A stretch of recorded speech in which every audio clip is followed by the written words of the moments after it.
Hi, my name is Jeremiah Gibbs, and welcome to Find Your Place. We interview dynamic professionals to learn how God is using them to further the kingdom of God and how their story will help you to find your place in God's mission as well. Today, I'm interviewing Dr. Travis Wilcoxen. Travis is a biologist and a college professor who's committed to the success of his students. Travis is also a wise guide for those of us who are navigating the way between faith and science. If you love science and you want to find out how you can make a difference for the kingdom of God, then stay tuned and find out how you can find your place. If stories like this one are helpful to you, take a moment to subscribe to this channel and check the description. You'll find some more links to stories like it. Let's hear Travis's story.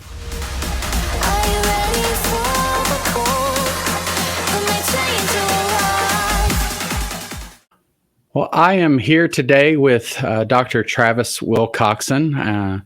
Dr. Wilcoxen is a biologist and a college professor, and I don't want to say much because I want you to be able to have a chance to introduce yourself, Travis, but glad to have you here today to talk a little bit about how you ended up doing the things that you do, and good to have you on the program. So, if you would just begin by telling us a little bit about your work. What are the things about that you what do you do every day? Mm-hmm. So, I am a biology professor, and I've been in that role for 11 years now. I also have spent the past 3 years as chair of my department. So, with some of the normal biology professor stuff, I also have some administrative duties with coordinating other faculty members in the department and working at the administrative level. But really, at the school that I'm at, that means that I teach a lot.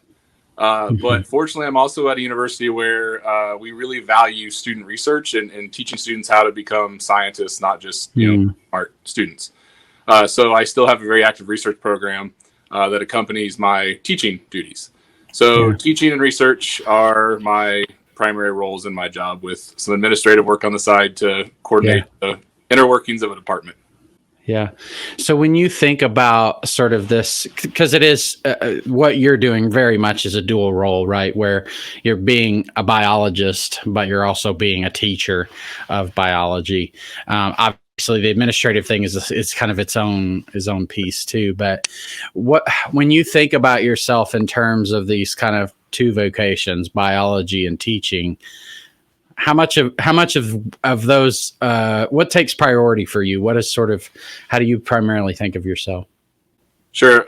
Teaching really leads the way, because even when I do my research, I let my students be my coworkers, my colleagues, really in a lot of ways, years. So the goal is to train them to work alongside me on the research side. So even then there's teaching. And we also have the luxury of being at a small university where we're allowed to be pretty creative in our offerings of classes. And so there's a lot of work that I do in research that infiltrates the classroom. And we have lab activities that are for the students that are very much designed from my research. So I would say that teaching is the number one priority and consumes most of my time. But tying those things together creates the best experience for me and the best experience for them.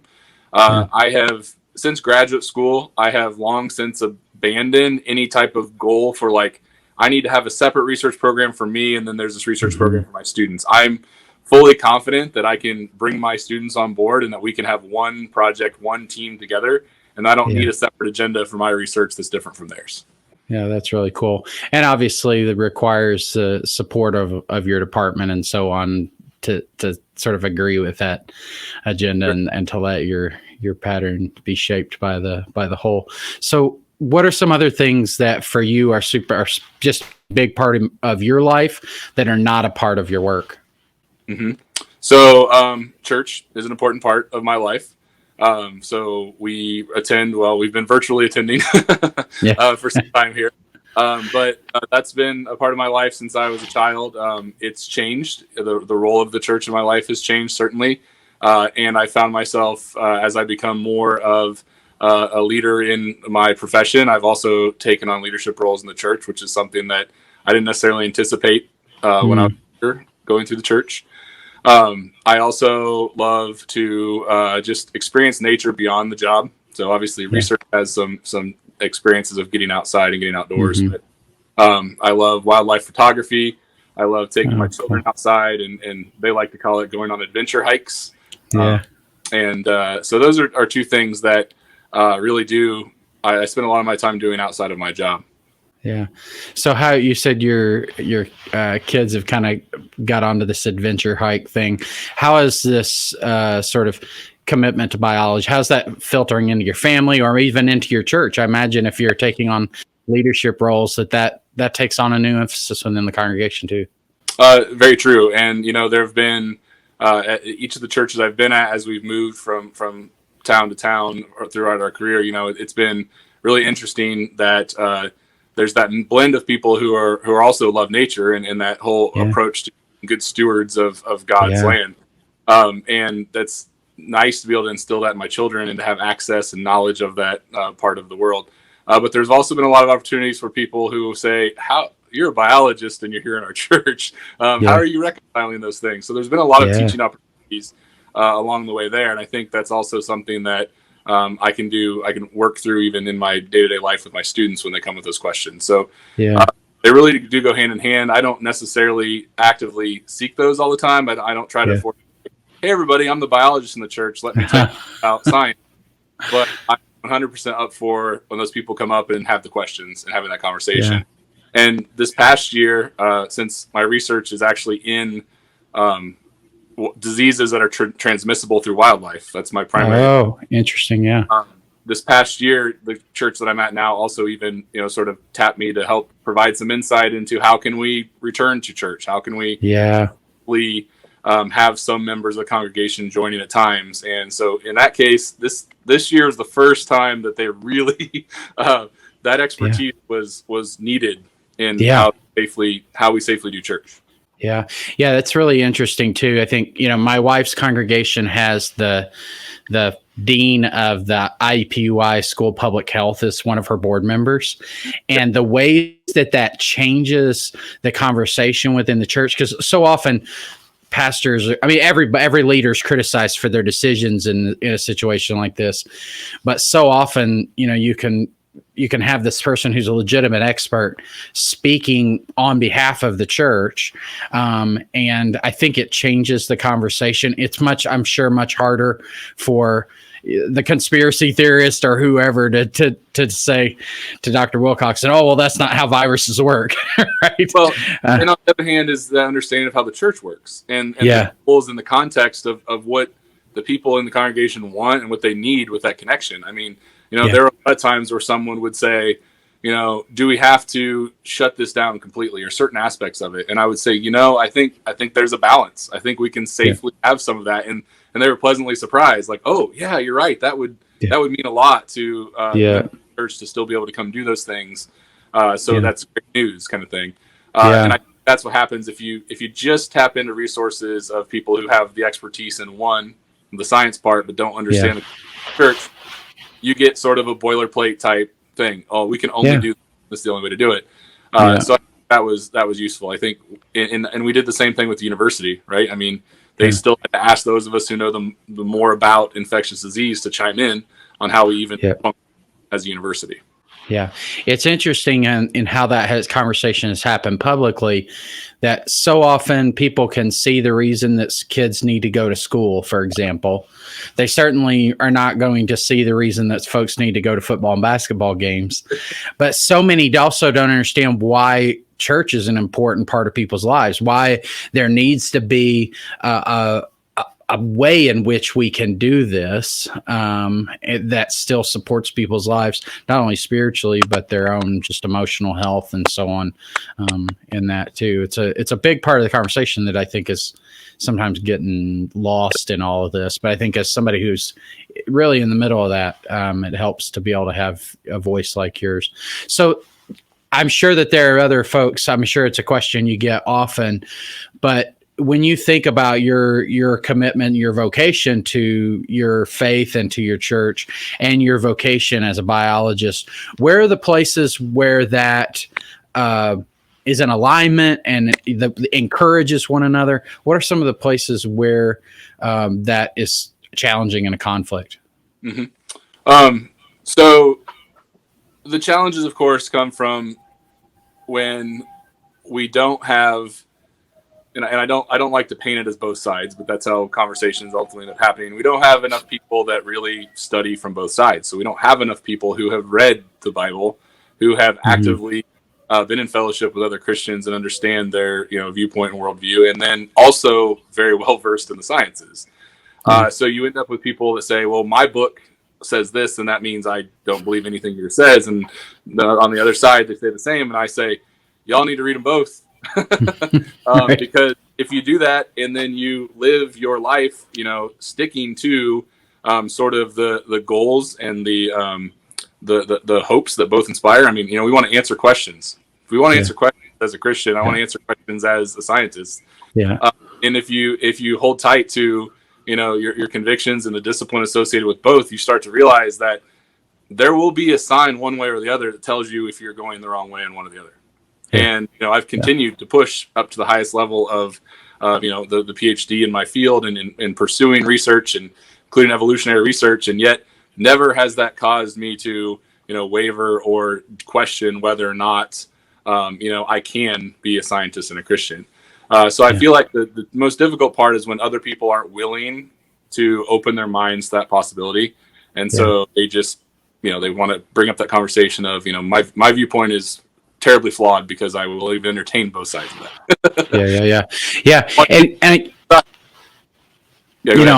I think often people imagine that they're going to get to do something in their career or their discipline or whatever that has no conflict. And that's just, even in my role, it's very common. I'm a pastor, and often I'm saying, well, wait a minute. One aspect of my ethical commitments or my faith may tell me I've got to do this thing, and my other one's got to just tell me I may need to do this other thing. We're all trying to negotiate those tensions, and I think the tension's the right word. It's a tension, and we're trying to negotiate them, and nobody gets off cleanly, right? And it may be, in fact, that biologists at this point in how we understand both theology and evolutionary biology might have it harder than some other disciplines, but it's not, everyone's got tension between these things.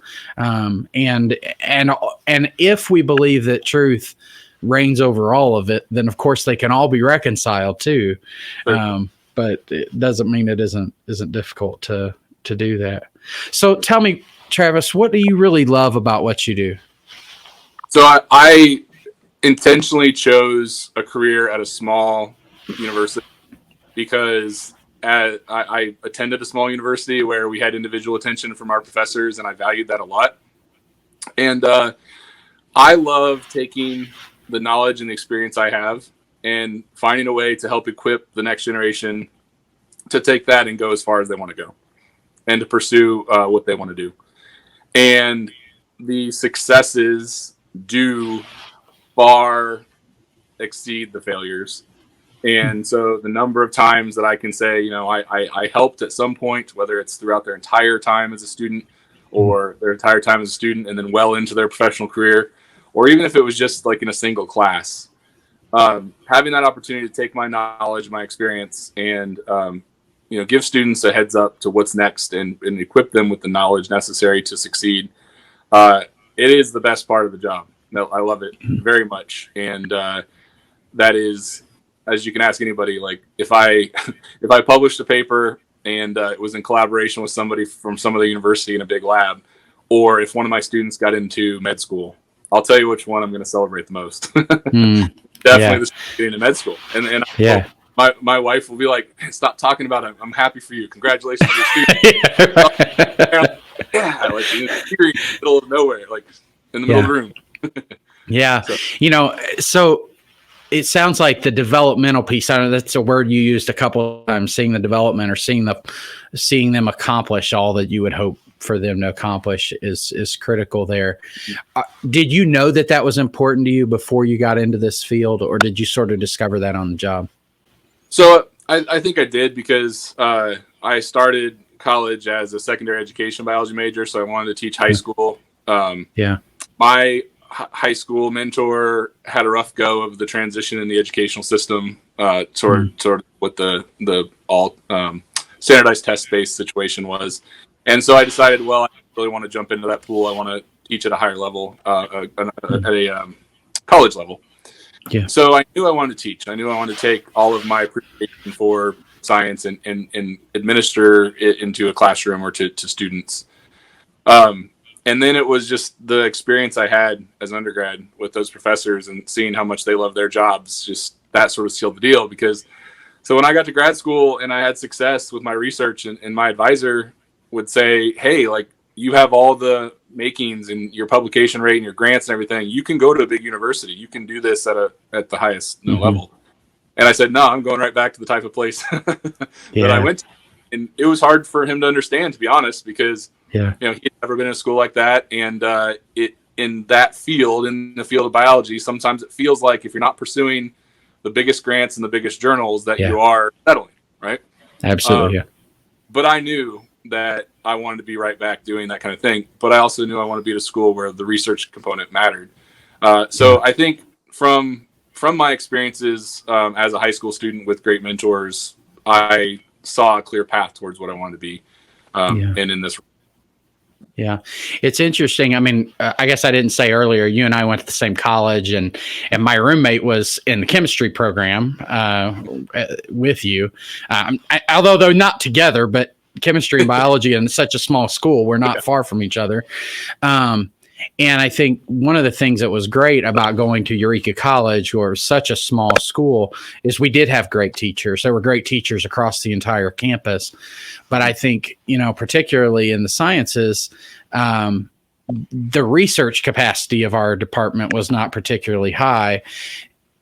You've mentioned a couple times that that's important at the current place that you're at. What's been the dynamic? How did that come out? Where was your PhD from? Was it from a research university? University of Memphis. So it's not really an R1, but it is still it's still a research institution. I mean, they're still they're still expected to have external funding and mentor students and have a strong publication record. The Eureka just had too small of a faculty, too many students in the sciences to really give them the time to focus on research. So the difference at my school is really we teach one class less per year than the professors that I had at Eureka did. And if you take however much time it takes into designing a class and grading for a class, and you spread that out among some lab time or some field time, you can get a lot of research done in the amount of time that one course per year takes. And that's the difference. We have we have a little bit of funding that comes from some gifts that were given to the department, some estate gifts that helps us fund some of the research, but even a lot of it is funded just with general department budgets and lab fees from the students paying for their classes. So it's just that we have just a little bit more time and an emphasis on that as part of our delivery of the curriculum. And that's the biggest difference is those professors we had at Eureka. I mean, they were teaching 4 classes, oftentimes all with labs, and you just can't find any time for research with that kind of teaching. Yeah. In fact, it's here at the University of Indianapolis, and we have a bit larger of a research capacity. But one of the big debates right now is can we take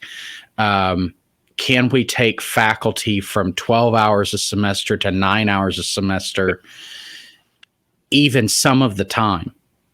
Because it's exactly as you were saying, going from 12 hours to 9 hours would change everybody's research agenda so significantly.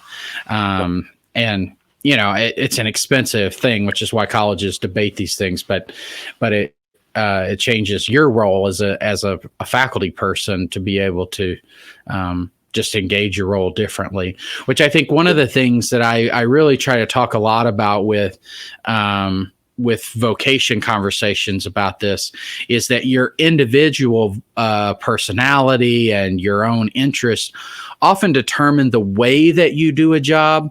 Sometimes it determines the job that we do, and other times it determines the way that we do the job. So is there something about your personality, your strengths that you think I do this job differently than the guy or woman who's down the hall? Yeah. I think that I really tried to include as many voices as possible, and that's all at all levels. So I mean, my students who are just starting on research, it's not me telling them this is what you're going to do and we're going to call it research projects. It's, hey, let's talk about what you're interested in and let's see where this works. And then at the administrative level in my department, let's hear everybody's voice before we make a decision. And yes, at some point in time, I'm going to have the confidence to make the call. Yeah. But I'm a scientist, so it's about collecting evidence and then making the right choice. So I still that process. But in the classroom too. And I mean, it sometimes blows students' minds when I'm like, we're going to have a democratic process today in the classroom. Yeah. We're going to talk about whether you would rather have your exam structured this way or that way. And I'm going to explain to you why I deliver different types of exams. And so I really explain that this class is not just so I can get, a bell curve out of grade distribution. Like, I have learning goals. We have multiple different ways we can meet them. And I would like to put on how you would most like to approach them. And then I design from there. And so I think that approach works really well for people to have ownership of it. Yeah. And of course, the challenge is you still have to, in all those situations, I still have to be the one that steers the car, drives the ship, whatever you want to call it. Mm-hmm. So I can't give it all up. I can't give up all responsibility, but I can give up enough that I can then reflect back on that and move forward. And I think that's what works. I think that's what works at all those levels. The people it doesn't work with are people that are generally hard to work with in general. Yeah. Yeah. So, I think one of the things, I have a colleague of mine, I went to grad school with him, but he teaches in Wisconsin, I think at the University of Wisconsin, but he is so collaborative. I mean, to the point that I'm like, I don't think I could involve my students in the process the way that you are, I just sort of like, I can't do that. But what's interesting for me is I'm only associated with him on Facebook now, but he talks about teaching a lot on social media. And so I think he pushes me, even though he's, we're just interacting on social media. I can imagine that your colleagues are also pushed to involve students in a collaborative process. And that's one of the ways that the unique gifts that we have mold a department, especially as a chair. Yeah. And we've even, identified what places in the where we can make some changes so that we can better facilitate that. So small example, we used to basically have all the students do all this research, but we weren't teaching them any statistics. So it was up to the research advisor to do all of that. And I was like, we need a statistics class. We need a class that the students have the skills, and that way everybody's speaking the same language. And just like, it just changed the whole dynamic. And yes, I have to teach it, but it's a great, I see them learning skills that I know they're going to use going forward. It's not just for their research experience as a student. And so little like that certainly go a long way. If you're trying to figure out where God is calling you to serve, then I hope you will check out my book, Find Your Place in God's Mission. It's a step-by-step guide for hearing and claiming God's calling on your life. It's incredibly practical. It's filled with stories like you hear on this show. So check the links in the description for a link to purchase the book. You can also win a copy of the book for free. All you have to do is subscribe to this channel and leave a comment on this video. Tell me what you're passionate about in the comments. That will be your entry. Even if you're watching this video long after we've released it, I give away a free copy of the book every week to somebody who's commented during that week. So make sure that you subscribe, leave a comment about your passion, and you could win a free copy. Enter as often as you like just by putting a new comment on one of the Find Your Place videos. Click the link in the description to check out the book. So tell me what is really hard about your job. What's the part you would get rid of if you could? Watching students struggle. The times where, and it doesn't matter what they're struggling with. If they're struggling because they just don't understand the content, then it's sometimes easier just to say this maybe isn't your field. But struggle with personal life, struggle with things like faith, struggle with uncontrollable things, and trying to talk them through that, knowing that the relationships I build are going to lead to me being that person that gets that conversation, probably way more than a lot of other people at the university. So, I both set myself up for it, and then it's hard. So identity development is huge, of course, through these college years. And it's hard to know that I'm always providing the best advice or sound advice or good advice when my experience is kind of singular, right? And so I think that's it. When students are really struggling, no matter what they're struggling with, trying to be, always being an advocate for them, but also trying to coach them through those struggles. That's hard. Yeah, it is hard. Yeah, and you like you said, you never know if you've said the right thing or done the right thing. It's a little bit like parenting, as you know, from that as well. It's like sometimes you think you might have gotten it right, and other times you're quite certain that you didn't. So, what are the parts of your job that you know that you're really good at? I think that I am really good at the collaborative stuff that we mentioned earlier. I think making everyone realize that I value their contributions, and that makes the experience work great. I try to even do, and even though we're an undergraduate institution and all my students that work directly with me, for instance, in research are undergrads, we have a lab identity. We have meals together. We go to conferences together. We build all that camaraderie and teamwork. And so I think because that's the approach I take, I think what comes out the other end, the things that we assess in terms of productivity, it all looks good, but it's all because of that approach. It's not because I necessarily always work harder than everybody else or because I don't sleep. It's because I've identified a skill set that I have that works for this group of people, to all of us to succeed together. And so the good news is, for all of the hard parts of dealing with students who are struggling, I think I've identified a way to reduce the times I have to deal with struggling, because I also am more than happy to really let them explore many possibilities. And so I think all of that means that I'm in the right place, doing the right job, and my approach to this is working. Yeah. So what life experiences did you have prior to, obviously lots of training through the education system and so on that prepared you for this, but aside from your school experiences, what are some of the other life experiences that you think that prepared me to do this well? So, my parents, neither one of them completed college degrees, and they've both had, my dad was a laborer for 34 years in a steel factory, and my mom's been a legal secretary since back before they required degrees for that kind of thing. And both of them were kind of like, hey, you seem to have it together. You seem to be motivated, and we've provided for you, but we want you to go do whatever you want to do. Don't, just take your skills, take your goals, take your dreams, and pursue them. And so early on, having parents who literally just let me be me was huge. And I think I see that all the time. And then there were a number of people in my life along the stages that all also facilitated the scientist thing. So my dad has always been a major outdoorsman, so he had me outside doing stuff all the time. My high school biology teacher, who I mentioned earlier, was actually my junior high biology teacher as well, and then she got moved to the high school. So I had amazing teacher in this tiny town in Western Illinois. This teacher who for 6 years was my biology instructor, and she had a master's degree, and she even approached the high school classroom as inquiry-based learning, right? We don't need to just learn from the textbook. Let's do labs that mean something.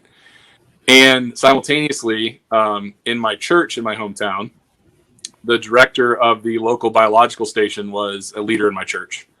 And he knew about my interest in biology, so he was a great mentor and one of the people that I could always look to for that sort of, and all through grad school and even into my early years as a professor, was someone who I'd look to for some of that reconciliation and balance of, leader in church, leader in science. How do those things work together? And then the biology professors at your, all of these people have been in my life at those times, at the right times, had a similar viewpoint. Maybe we didn't all have the exact same interest in science or even the exact same sort of, religious beliefs at all times. But everyone always welcomed that balance and welcomed this approach. And everybody also was very inclusive and collaborative along the way. So I think I learned from them way more than just science. Yeah. I think sometimes we underestimate how much these people who get, whether we consider that somehow God has put them in our lives at the right time, or if you may say, well, the reason that I end up becoming a biologist is because I had all these great people Sure. who were interested and passionate around me. However, you may think about sort of what, chicken and egg kind of theological question there, but however you may think about that, the people are so critical and also a great indicator of where calling is going in our life, because without that kind of mentoring and so on, it becomes much more difficult to just make the move, right? To be able to know what you're getting into, to be able to navigate the faith and science questions, as you were mentioning. Those things don't just happen in a classroom; they happen through relationship. Sure. So we got to really pay attention to people. And I tell my students all the time when they ask me. I mean, I've had students who reach their year and ask me some of these questions you've been asking about my approach, right? Like. Yeah. Because some of them are interested in pursuing similar careers and they want to know about, what my strategy is or my approach to this stuff. And sometimes when I explain it, I tell them, if you had ever met, and I list, the college professors, the high school biology teacher, the church biologist mentor, and my parents, if you ever met those 6 people, it would all make sense. You'd be like, I don't have an original thought. Everything you. Well, it's the molding together of those influences too, right? Like, I mean, you're talking about your parents not having a higher ed background and so on, but the love for the outdoors and the love for nature. And you mentioned earlier the language of stewardship, this kind of theological concept that we have a mandate that we're to care for the earth. How was that developed, either in your church or maybe from your family? Where did that sense come from? Yeah, I just think that there was always just that sense of respect. Like I said, my dad was an outdoorsman, so hunting and fishing, and it was one of those things that when you're out there, there were always lessons of, there's we're going to go out to try to get something, and we're going to eat it. Yeah. But we're going to be very careful in how we do that and what we take and how many. And while we're there, we're going to appreciate all of the things around us. And family vacations where part of the point was just to appreciate the natural area around us, not just to go to a tourist trap. Those are all things that were all part of that. And so, it wasn't even something that I would say that was routinely spoken. So it's not like my parents regularly were like, outside of church, we're like, you know what, today we're honoring this, this nature, this natural area because it's God's land. It was just, it connected, right? So the lessons I learned by being in church every Sunday, combined with the basic lessons of goodness and stewardship from my family, again, tying those things together or being able to tie those things together was really influential. Yeah.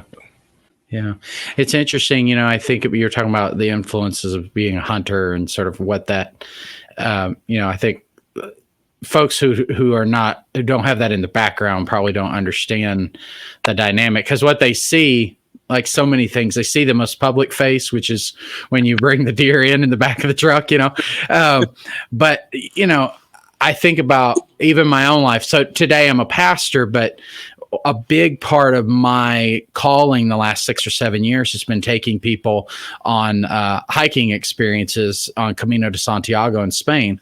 Well, much of that love for the outdoors was created by, as a 9 or 10-year-old, being in the woods at 4:00 in the morning, freezing, of course, but sitting there waiting, listening to every sound, because it might be an indication that a deer was coming along, but you're listening to everything that's going around you, and this kind of connection with the earth and connection with God's creation in a way that I obviously impacted long-term my commitments too. So certainly. Really powerful. So why would you say the work that you do is important?